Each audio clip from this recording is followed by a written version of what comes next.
Hello friends, स्वागत है आप सबका BK to Z में। और आज जो वीडियो बन रहा है एक कानून की समझ जो क्लास 8 में हम लोग क्लास में चर्चा किए थे। तो आप लोग को करेंगे क्या कि हम क्लास में समझा चुके थे, आपको नोट करके लाना है।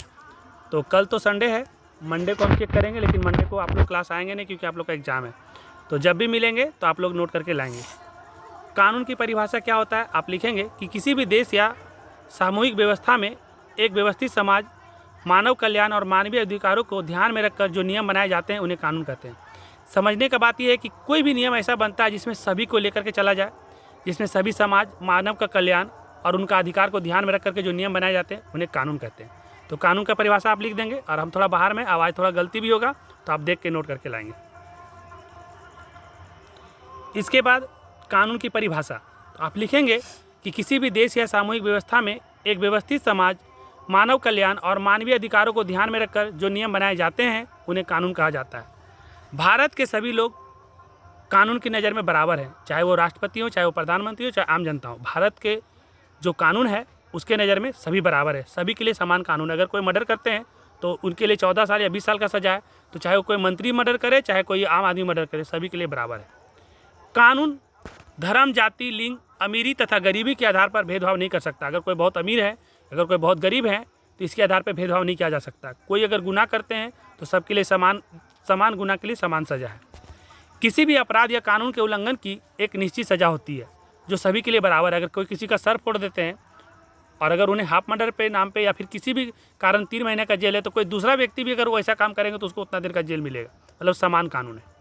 न्यायालय में अपराध साबित होने के बाद व्यक्ति को सज़ा मिलता है, और आप जैसा गलती करेंगे, जैसा न्याय कोर्ट देगा उसको मानना ही पड़ेगा, चाहे आप कोई भी हो, चाहे आम आदमी हो, चाहे आप कोई खास आदमी हो। प्रतिवर्ष ज़रूरत के अनुसार हमारे प्रतिनिधि देश के लिए नए नए कानून बनाते हैं, और हम जिन्हें प्रतिनिधि के रूप में चुनते हैं वो ज़रूरत पड़ने पर नए नए कानून भी बनाते हैं। प्रतिवर्ष ज़रूरत के अनुसार हमारे प्रतिनिधि पुराने कानून में संशोधन भी करते हैं। और हमने बताया भी पहले क्लास में कि कोई भी कानून ऐसा बन गया है लेकिन उसमें कुछ नियम है जो चेंज करने का ज़रूरत है, तो उसको हर साल चेंज भी किया जा सकता है, चाहे जब भी ज़रूरत पड़े तो चेंज किया जा सकता है। ज़रूरत पड़ने पर प्रतिनिधि के द्वारा बनाए गए कोई गलत कानून को लोगों के पुरजोर विरोध के बाद वापस भी लिया जाता है। जैसे कहने का मतलब, हम कभी क्लास में चर्चा की, एक लड़की का शादी की उम्र 18 साल है, लेकिन अगर उसको 21 साल कर दिया जाए और उसका फिर से पूरा विरोध हो जाए, तो अगर वो कानून बन भी जाएगा तो उसको वापस लिया जा सकता है। तो इसको आप अच्छा से नोट कर लेंगे। थोड़ा बड़ा है इसलिए क्लास में लिखवाए नहीं थे, आप लिख के लाएंगे। उसके बाद है कि कानून के बारे में समझना है कि सोपान के रूप में कानून को हम किस प्रकार से अलग अलग बांट सकते हैं। तो कानून जो होता है, एक संवैधानिक कानून होता है और एक समान कानून होता है। संवैधानिक कानून का मतलब वो होता है कि संविधान में लिखे हुए नियमों को संवैधानिक कानून कहते हैं। जैसे संविधान में जो जो नियम लिखा हुआ है वो संवैधानिक कानून है। जैसे मेरा मौलिक अधिकार, हमारा मौलिक कर्तव्य, शिक्षा का अधिकार, ये सब संविधान में लिखा हुआ है, तो ये मेरा संवैधानिक कानून।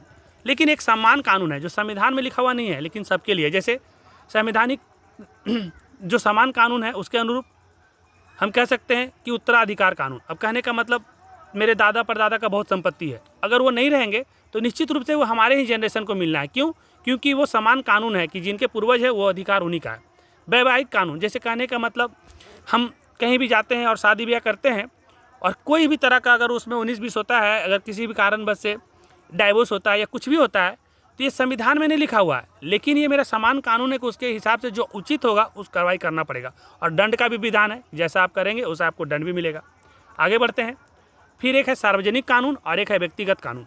सार्वजनिक कानून का मतलब वैसा कानून है जिसमें संपत्ति, आपराधिक घटना, व्यक्ति की सुरक्षा तथा व्यक्ति व सरकार के बीच व्यवहार को नियंत्रित करने वाला कानून सार्वजनिक कानून कहता है, जिसमें सभी को लेकर के चला जाता है, वो है सार्वजनिक कानून। एक है व्यक्तिगत कानून, किसी व्यक्ति या व्यक्तियों के व्यवहार को निर्धारित तथा नियंत्रित करने संबंधित कानून व्यक्ति कानून कहलाते हैं।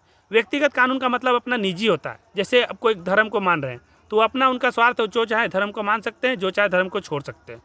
इसमें कह सकते हैं कि अपने हिसाब से, आप मान लें कि शादी है तो ये निजी कानून के अंदर आता है, व्यक्तिगत कानून के अंदर आता है, ये पर्सनल है, ये सार्वजनिक नहीं है। तो आप सार्वजनिक और व्यक्तिगत को लिख करके लाएंगे। 2 स्लाइड और है। इसके बाद है, एक होता है दीवानी कानून और एक होता है फौजदारी कानून। समझने का जरूरत यह है कि दीवानी कानून को बोलते हैं सिविल लॉ और फौजदारी कानून को बोलते हैं क्रिमिनल लॉ। दीवानी कानून वैसे कानून है जिसमें कोई भी कोई भी वाद विवाद होगा तो उसको आराम से प्यार से बैठ के समझाया जा सकता है। जैसे ज़मीन जायदाद का विवाद, संपत्ति का विवाद, विवाह का, या कोई छोटा मोटा लड़ाई झगड़ा का जिसको आराम से बैठा के समझाया जा सकता है, उसको दीवानी कानून कहते हैं। एक होता है फौजदारी कानून, जिसमें बिना हथकंडा अपनाए, बिना बड़ा सज़ा दिए वो नहीं चलेगा। जैसे किसी की हत्या कर दिए, कोई बड़ा झगड़ा कर दिए, मारपीट कर दिए, कहीं बहुत बड़ा चोरी डकैती, कोई भी अपराध बड़ा करेंगे तो फौजदारी कानून के अंदर में आएगा। इसको भी आप नोट करके लाएंगे। और उसके बाद इस वीडियो का लास्ट 2 स्लाइड और है, उसका बाद खत्म हो जाएगा। भारत में कानून बनाने का दायित्व भारतीय संसद को है। उनके 3 अंग हैं, लोकसभा, राज्यसभा और राष्ट्रपति। लोकसभा को निचला सदन कहते हैं। यहाँ बैठने वाले संसद सीधे लोगों के द्वारा चुनकर आते हैं। और भारत में लोकसभा का भी 543 सीट है। पहले 545 हुआ करता था, लेकिन जो 2 एंग्लो इंडियन थे उनको हटा दिया गया है। राज्यसभा में कुल 250 सीट है, लेकिन यहाँ पे 228 लिखा गया है, बल्कि 238 लोग चुन करके आते हैं और 12 लोग को मनोनीत किया जाता है। तो आप इसको 250 लिख लीजिएगा और 238 लोग चुन के आते हैं, 12 को मनोनीत करते हैं। तो यहाँ पर टाइपिंग एरर है, उसको आप ठीक करेंगे और राष्ट्रपति के मुहर के बाद ये कानून बन जाता है। हमारे देश में समाज के विभिन्न समूहों को जब किसी खास कानून की ज़रूरत होती है तो वह इसके लिए आवाज़ उठाते हैं। सरकार को अगर सही लगता है तो सरकार को मंत्रिमंडल द्वारा एक विधेयक का निर्माण होता है और वह विधेयक जब दोनों सदनों में पारित हो जाता है और राष्ट्रपति के हस्ताक्षर के बाद वो विधेयक जो है वो कानून बन जाता है। तो आज के लिए इतना ही है, लेकिन एक स्लाइड और है, इसको भी आप समझ लीजिए। ये हम आपको क्लास में पढ़ा चुके हैं, लेकिन इसको भी नोट कर लीजिएगा। शिक्षा का अधिकार कानून। तो शिक्षा का अधिकार कानून क्या है कि हमारे देश में 6 से 14 वर्ष के आयु तक के सभी बच्चों को निःशुल्क और अनिवार्य शिक्षा का व्यवस्था किया गया है सरकार के द्वारा। और शिक्षा का अधिकार जो विधेयक है ये 4 अगस्त 2009 को संसद में मंजूरी मिला, लेकिन ये कानून 2010 में बना और पूरे भारत में लागू है। 6 से 14 वर्ष के बच्चों को विद्यालय में प्रवेश के लिए मना नहीं कर सकते और उन्हें निःशुल्क और अनिवार्य शिक्षा देने का अधिकार है। तो आज हम बाहर में इस वीडियो को ज़्यादा दूर तक लेके नहीं जाएंगे। बस मेरा देखना ये है कि आप लोग को जितना स्लाइड दिए हैं ये सारा नोट करके रखते हैं कि नहीं, लेकिन जो नोट करके नहीं लाएंगे तो फिर आप समझ सकते हैं। और अगर अच्छा लगेगा तो लाइक करेंगे। धन्यवाद।